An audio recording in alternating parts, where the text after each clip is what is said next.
ما با آمریکا وارد جنگ نخواهیم شد، برای اینکه من فکر میکنم که در نهایت ما قبول خواهیم کرد. من با شناختی که از ترامپ دارم فکر میکنم نه نیازی به واسطه هستش، نه نیازی به عمانیا هستش، نه نیازی به بن سلمان هستش، نه نیازی به هیچ کدوم اینا نیستش. ترامپ خیلی ساده به هر حال اخلاقش اینجوری هستش، زیرمیزی کار نمیکنه. آره، ترامپ برگشته به ما گفته که هسته‌ای رو ولش میکنیم، کاری به کار هسته‌ای نباید داشته باشیم.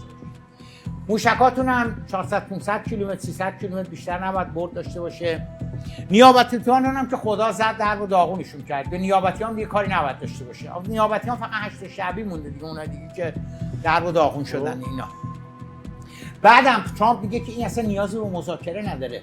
جمهوری اسلامی میگه تو اینو قبول میکنی یا نمیکنی؟ یا بشینیم راجع به چی صحبت بکنیم؟ هی تو با بیتکاپ بشینین چای قمپلو بخورین و اصلا دیگه تعریف میشه ایران که میگه قبول نمیکنم، آخرش با دوباره جنگیه دیگه، پس چیه؟ نه، ما با آمریکا وارد جنگ نخواهیم شد، برای اینکه من فکر میکنم که در نهایت ما قبول خواهیم کرد. یعنی ایران این سه تا شرط ترامپ رو میپذیره؟ این سه تا شرط ترامپ رو خواهد پذیرفت. منتها در داخل نمیگن که ما سه تا شرط رو پذیرفتیم.